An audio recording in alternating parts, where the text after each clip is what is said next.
L'attaque contre l'unité nationale, ce sont des menaces organisées, planifiées contre l'unité nationale.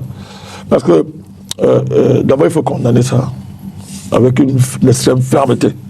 Donc, je condamne ça avec une extrême fermeté. Il n'y a pas de justice populaire, la présidente l'a dit, il a rappelé ça.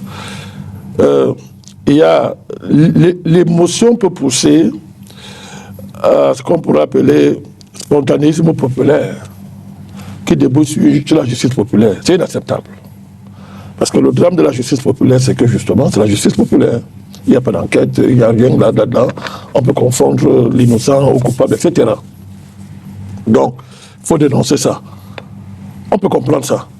Mais les casses là, cette justice populaire s'inscrit dans un contexte que tout le monde connaît, qui est un contexte de tribalisation de la vie publique. Pourquoi on ne peut pas mettre le doigt? Il faut parler, c'est ça qu'il s'agit. C'est dans un contexte de tribalisation de la vie publique. Et la tribalisation est une menace grave à l'unité nationale.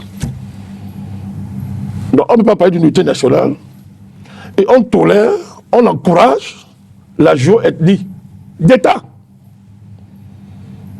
La géoethnie d'État, c'est-à-dire l'instrumentalisation des différences ethniques pour masquer le fait qu'une bourgeoisie nationale n'a pas de projet national digne de ce nom. C'est de cela qu'il s'agit. C'est de cela qu'il s'agit au Cameroun. Alors, quand la constitution du Cameroun est consacrée dans le notion d'autochtone et d'allogène, mais madame Léla, ça n'a aucun problème. L'autochtonie n'a rien à voir avec le tribalisme. Il faut rappeler ça aux gens. L'autochtonie n'a rien à voir avec le tribalisme. C'est une notion qui fait en sorte que certaines personnes aujourd'hui au Cameroun se permettent d'instituer cette phrase « rentrer chez vous ».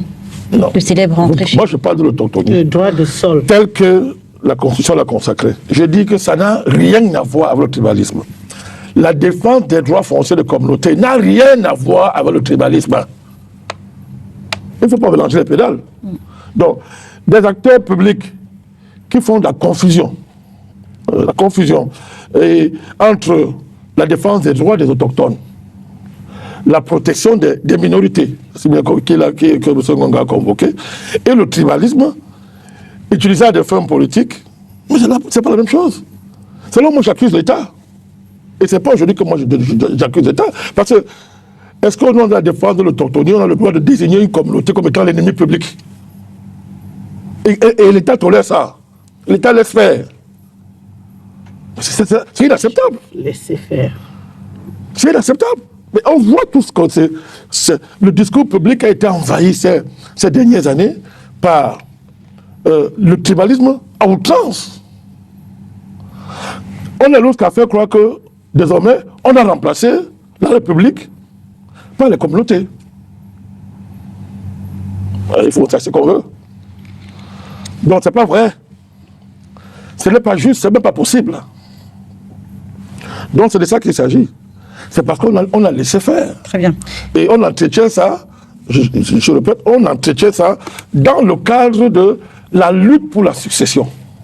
Parce qu'il faut bien préciser, la lutte pour la succession. L'État lui-même, en tant que bourgeoisie de classe, ne peut pas être tribal. Il ne peut pas. Puisqu'il n'y a pas d'impôt tribal.